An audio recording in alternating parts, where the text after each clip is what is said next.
1 and 2. Lift the glutes as you plie. I don't want to hear any sound as you go into the plie. And a good plie. And not so wide, Remy, en face.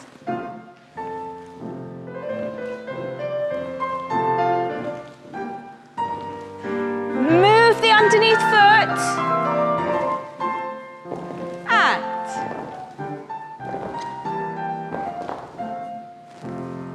And resist coming down when you finish. Okay, ladies, be careful that your échappé isn't hugely wide. This is very choreographic. Let's have a look, Remy.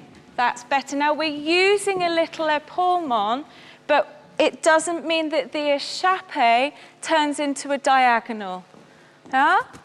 So your shoulders just slightly coming forward, but your feet are still on one line. Be careful, Ella, as you use the épaulement, you're taking your échappé into a diagonal line. Straight across. Careful, and again. Okay, that's better, yeah? Now, the fifth before the détourné, I don't want to cheat. I don't want you already to have set off. I want you to be here, secure, and we have these shoulders to the audience, and then we turn. So what do you need to be holding when you're in that fifth croisé? Your glutes, along with your stomach, your inside thighs, and your sides. Don't start round the corner before you go. Let's have another look at that. Take a step back, ladies. Every time you plie, I want you to think of lifting the opposite way, yeah? And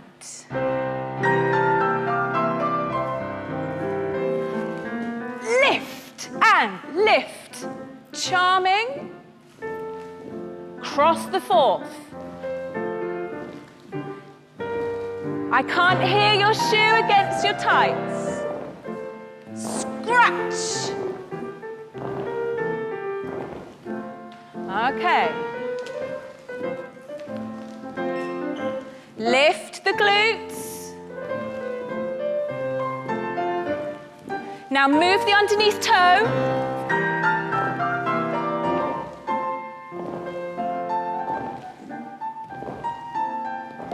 Hold. Okay, watch the palm of the hand. Yeah, the thumb there, Alex. Good round fifth, so we can see a little bit further in front of you, Emily. Yeah? So you've got that circle in front of your body. So if you take the fifth and you releve, you know exactly where that shape is going. Yeah? And imagine there's something inside here so that you can be sure that shape is a good shape. It's not just chance. Yeah? Okay, I'm a bit concerned by the releve devant and the releve passe. I want to hear your shoe go, yes, yes. I want to know that we're not releveing off one foot.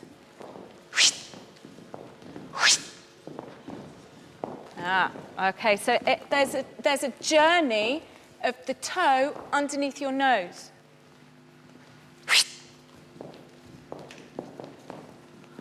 Okay.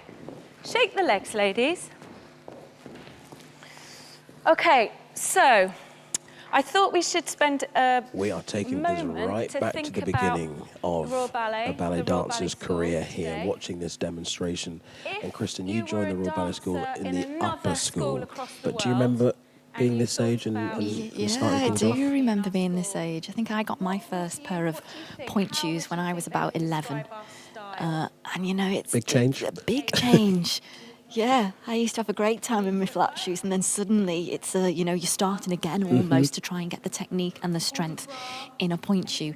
So these girls are What is the biggest difficulty then? Is it the strength in the foot and the lower leg? It's definitely the strength in the foot, and just finding that point of balance and how you get on, like Belinda was just talking about, that journey onto point. You don't just want to jump onto point. You need to... She was talking about the sound. It's almost like you make the sound in your head from watching the action. Just that journey of that foot onto point, it takes real strength. Yeah, and so hard after all those years to get that precision. It's the precision of movement she's trying to harness, isn't it? Absolutely. So you know each time where that foot and what that journey is of getting onto point. So young for these guys, it must be so difficult because, of course, their muscles are still only developing. What's the kind of journey of progression that you would expect to become really accomplished on point shoes? And that's the thing, is when everybody is different, and especially in young people, everyone's developing at different times, so it's important not to push it and, make sure it starts very simply and you're gaining that simple strength with basic exercises. And all the way up through the upper school. So the upper school is 16 to 18. And so again, you're still working, even when you're early years in the company, you're still gaining that strength. And obviously, you never stop practicing that technique all the way through your years. And presumably with those point shoes, you have to feel at home with them. Well, you take them home? I remember some people used to say that they slept in their point shoes to make sure they're moulded to their feet. Because again, it takes a while to find the right shoe for you. Right. You could be a while just, there's different vamps, different shapes, different harnesses, So again, it takes you and your workings to find out what shoe suits your foot. Mm-hmm. Well, they all seem pretty at one with these shoes. They do, don't they? Let's have a look a little bit more. Sides.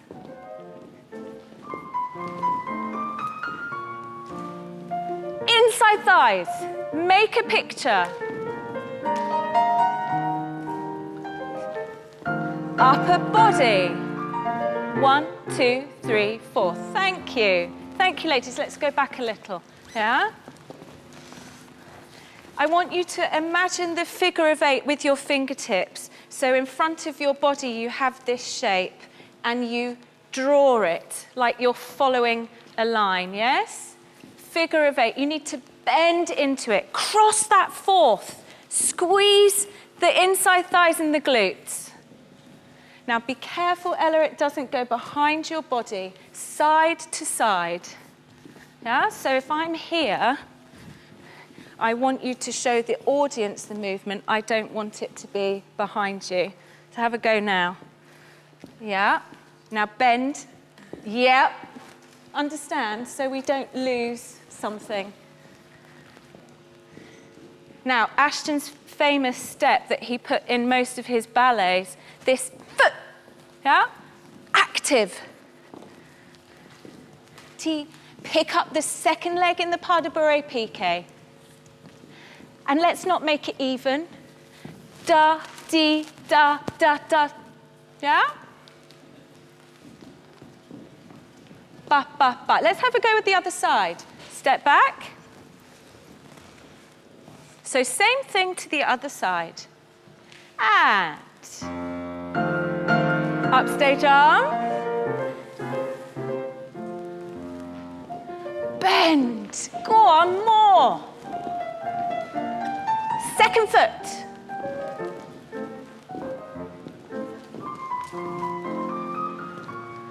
Tick-tock. Could I take a photograph? And squeeze. Okay, coming. Come back. When you're in the plie, you can really enjoy this because you're against the lovely floor. Let your body sink into the floor, your feet, and with that weight, you can really use the upper back. And I want to get this combre here. Yes. Now these arms and these emboîtés. So it comes from a demi-second, a demi-allongé. These nuggets of insight and information because they are learning from the best, aren't they, Kristen? Belinda was the most incredible dancer. You know, you ask people, you know, who inspires them or who they'd like to dance like, and Belinda's name would come up on that list. The most musical dancer you've seen, that, you know, the detail, her footwork was incredible. So it's a joy for me, sat here seeing her pass this on to all these students. It's amazing. And she, of course, excelled and went on to be a first soloist at the Royal Ballet. And it's nice to see that cycle, the circle of ballet life. Because I think, I'm sure Belinda went all the way through the school, into the company. You know, she danced so many principal roles, and now she's at the school passing it on. So it is that full cycle. Yeah. So nice. It's not just Belinda's eyes watching these girls here, because we have the director of the Royal Ballet, Kevin O'Hare, just to the side of this floor. We'll be speaking to Kevin a little bit later on in the broadcast. But for now, Belinda, back to you. Yeah, now you know. Huh?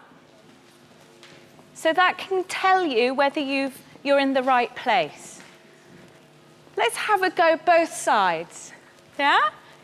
Good step back, ladies, so you've got lots of room. And here we go.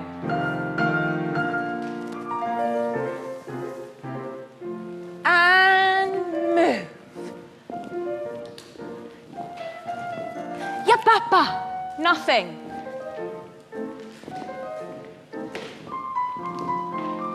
Nothing. Cross the fourth.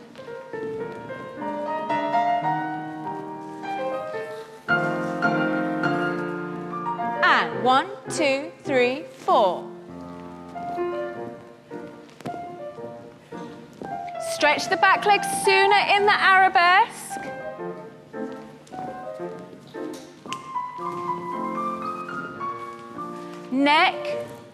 Neck line.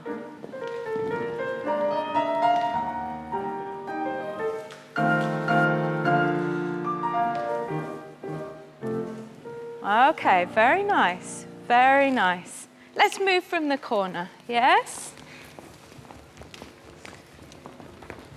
I have my 2 left turners over here, yes? Let's have 4 in. Let's take that Ashton Port de Bras and take it from the corner. So we've got 1 and 2. And piqué, turn and double piqué. And soutenu. And pick, pick, pick. So we've got fourth turn, posé, double posé. Petit pas de basque, and then we're going to go coup, derrière, devant. Let's hear it. Thank you, Mr. Karina. And 1, 2, piqué, soutenu, coup, coup, coup.